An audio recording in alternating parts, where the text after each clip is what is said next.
I always knew from a young age I wanted to run a business and start a business because I was the guy at the 7-Eleven down the corner selling my hockey cards.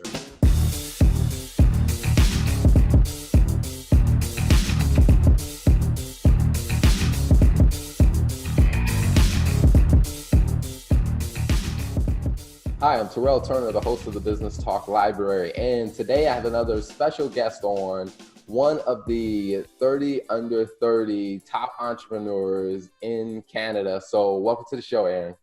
Hey, thanks so much for having me, Terrell. Excited to be on here.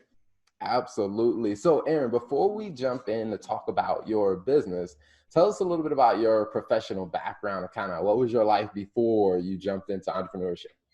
Yeah, so I guess for me, entrepreneurship started kind of when I was born because my dad actually started Organika, and he always for us, he was very a hands-off dad in the sense of he really didn't force us to do anything.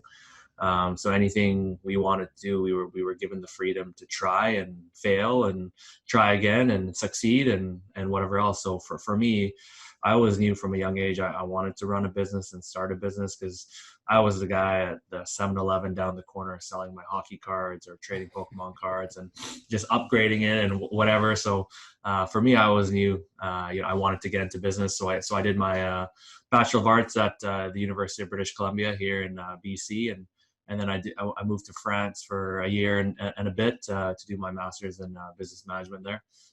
And that was a great experience because I always knew for my bachelor's I wanted to do something different and sharpen a different tool set because I always knew I wanted to get into business. So by doing my Bachelor of Arts in political science, I got to be in a room with a lot of smarter people than myself and learn how they form arguments and probably half of my whole class is all lawyers right now. So.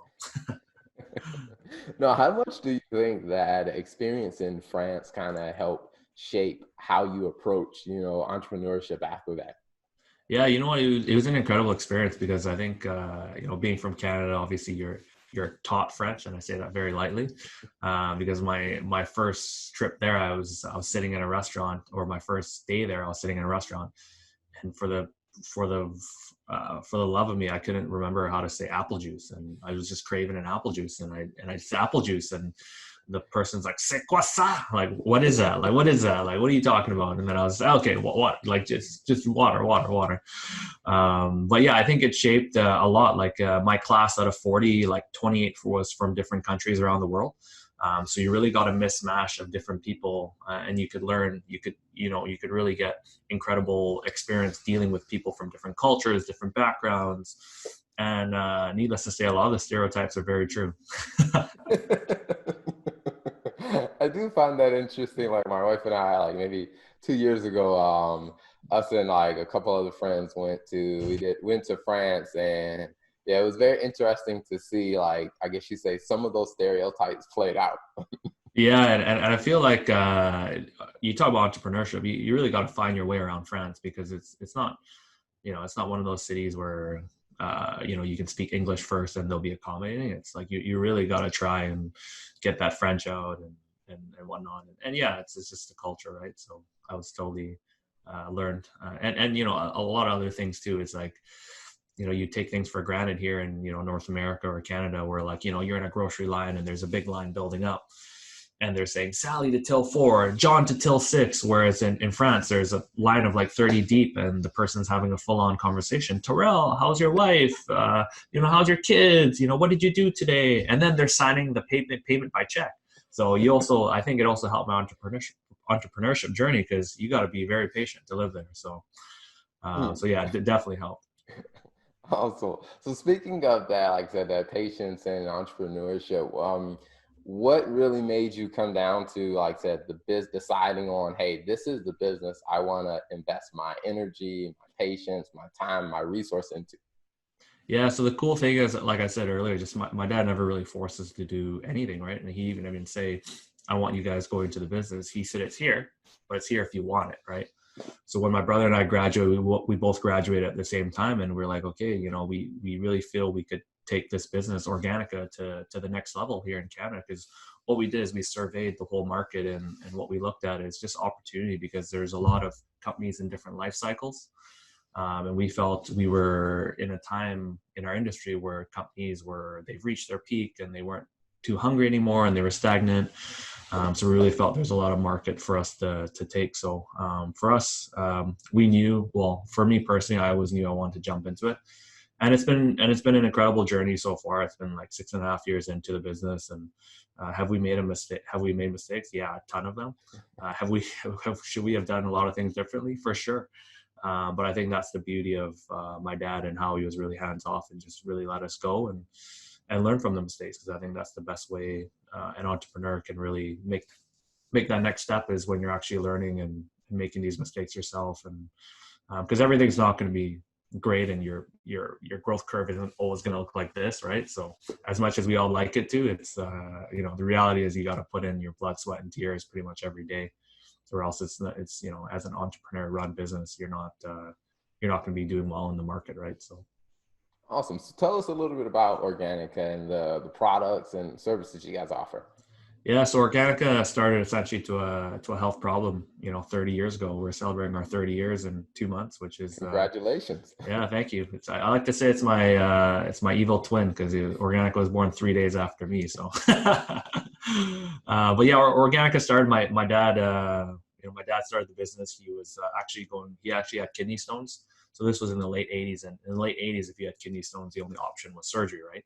Wow. They had to cut you up, and you would be down for a few days. And at that time, my mom was obviously pregnant, and my older brother was running around. So for my dad to be, in a hospital bed for like a week or so didn't really make sense. So he actually asked his friend in the natural health industry. He's like, "Hey, Kim, what can I take?" And Kim was like, take a cut of turmeric, which is an anti-inflammatory. Take a pound of parsley, which is a diuretic. Mix that with juice and water. Take that for 3 days straight, and your stone will pass. Lo and behold, in 3 days, his stone passed, and he was like completely sold on natural way of healing it. And at that time, in the late 80s, early 90s, health supplements were only available to those that lived in like the Beverly Hills and the British properties, like the richest areas, in town. So for him, he was looking at the margins of health supplements, which were crazy at the time. I'm not saying they're crazy now, but they're crazy at the time because less competition. And he really said, "Hey, I can, instead of selling this multivitamin for $200, I can actually sell it for $80 and still make incredible margin." So that's really where he came in the market, and he was able to establish himself. And I really get a lot of inspiration from him too, because obviously in the late 80s, early 90s, being an Asian man in Canada and going into the different pockets of Canada, he was hurled every single racist word, in the book, ripped up his catalog in his face, told him to get the F out, So I draw a lot of inspiration from that, because he essentially built this company in the back of his van. We used to have an MPV Mazda. I still remember it was blue, had like 400,000 kilometers. He was driving across Canada, or 400,000 kilometers. He was driving across Canada and back. He was sleeping in it. So for me, in my entrepreneurship journey now with Organica, do I ever complain about taking a red-eye flight and have to get to work the next day? Heck no, right? Because at least I'm not driving a van across Canada. So yeah, it's an incredible story, and what we've been able to do with the company since you came on board is pretty incredible too, and we're very blessed for sure. Awesome. So, I mean, coming into a business where, like I said, it already had a success trajectory, what were some of the areas that, you decided, you and your brother decided, like, hey, these are new things we can do, or these are things we can do to enhance that success trajectory? Yeah, I think when we came in, it was an interesting time, because it wasn't a surprise that we probably didn't have the right people running the business, and my dad was already pretty hands off at that point. So when we looked at our bread and butter on how my dad actually built the business, was actually innovation. He was the first to market to bring a lot of things into Canada.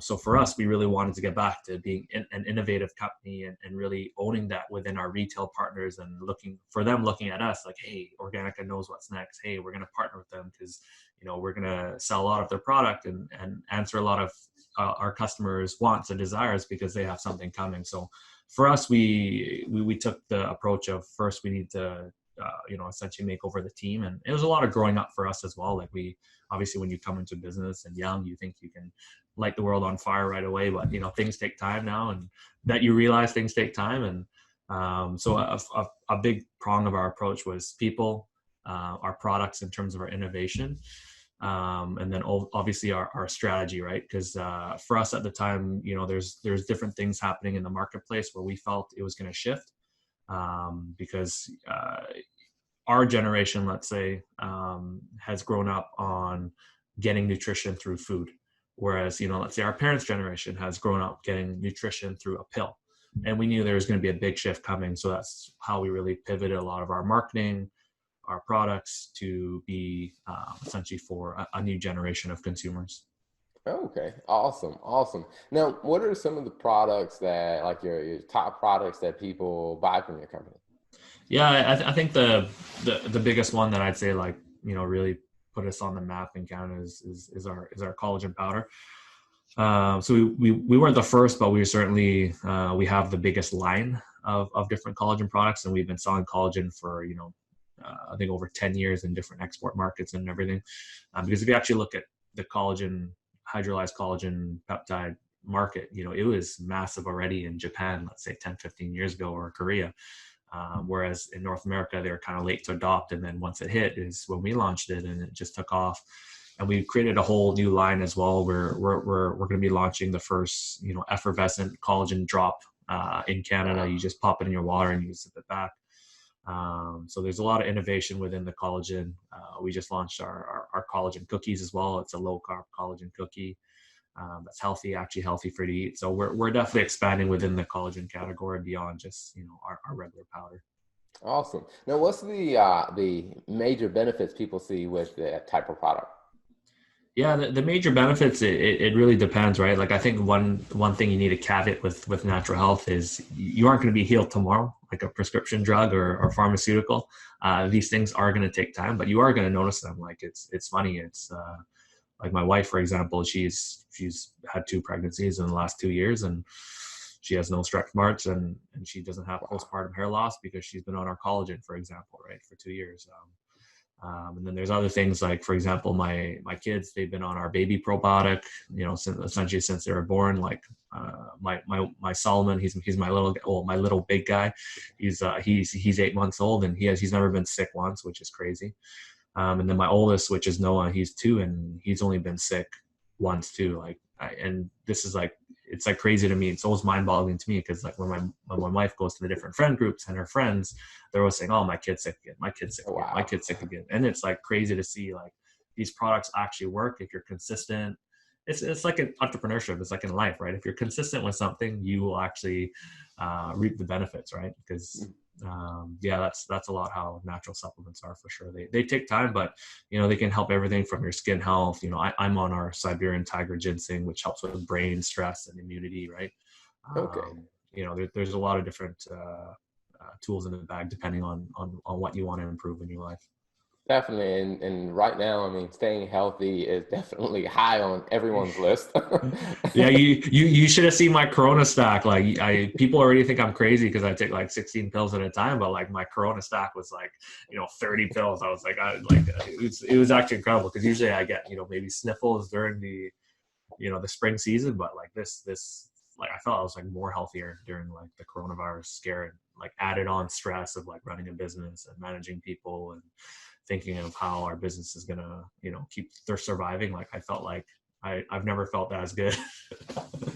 So Awesome. Now, where can people find your products and find you on social media or on your website? yeah, so you can find us on Instagram and Facebook at Organika Health. That's Organika with a K instead of a C. And then you can buy our products on, the easiest is probably online. So right off our website, organika.com, or places like Amazon, or if you're up in Canada, well.ca, VitaSave are good ones as well. So. Awesome, awesome. Now, 2 questions I like to ask before I wrap up the interview. One of them is, I mean, in the process of building your business, what were some of the challenges that you ran into that you had to figure out to get the business to pivot and to continue growing? You know what? I think my biggest lesson, to be honest, was getting the right people in place and having people around you that have the right attitude. Because I think you can think a lot of the times that when you're young and you think you can do it all your own, but then, I think as you mature, like, I think I matured. Like, you realize you actually need good people to come along aside you and really help you grow the business, and not just grow the business, but also help build the teams and build the culture you want. Because I think people have a lot of different choices these days, right? So for us at Organika, it's really important about the team experience that you have here, from your interview to the first day you come in. What we do is, we ask during the interview process, like, what's something under $20 that you can't live without, and then we get it for them the first day. And recently we changed it because of coronavirus. It was, once we'd ask them during the interview process, like, not letting them know we were going to do this, but, what's one charity that you like? And we donate $20 to that charity on their first day on their behalf. So just little things like that, the experience and creating a culture where it's also open and transparent. We have this big slogan at the front of our office that says, "Make it better." So everything we do can be, from a process to a product to people to anything. We should always be thinking, how can we make it better? And that'll ensure, your company is always in a good spot, because if you're always thinking how you can make it better, you're always innovating, you're always thinking how you can do something better. So that means you're always growing, rather than, declining and taking a step back and being happy with where you are, right? Because I think the death of a lot of companies is they become happy with where they are. And then, you take your eye off the ball, you lose that energy, you lose that desire, and people really feel that, and they take they're just working here day to day, right? You don't have the people that really want to make an impact in the world and believe in your mission to, for ours is to help people live healthier, right? So if that's not a basic premise of somebody applying at Organika, then you're probably not going to be successful here, because you're not going to, you should be engaged and encouraged every day that, hey, the impact you're making.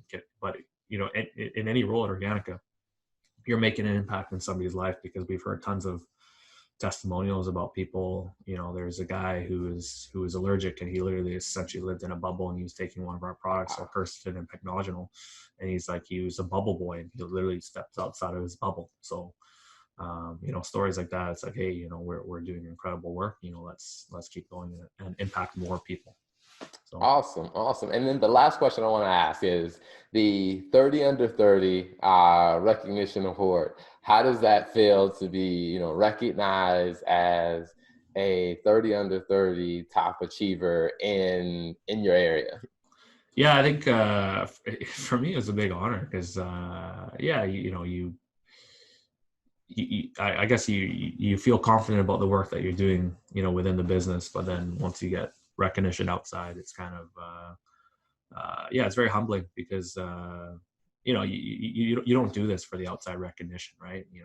For me, I do this for for my family, and to help people's lives be healthier, right? So to get that recognition from the BC business, and to be on the cover was actually a big surprise and incredibly humbling, and honestly a huge reflection of our team, Terrell, because I think what people need to understand is the entrepreneur is just one part of the business. That's why I said, one of the keys that I learned is you need people to support you, right?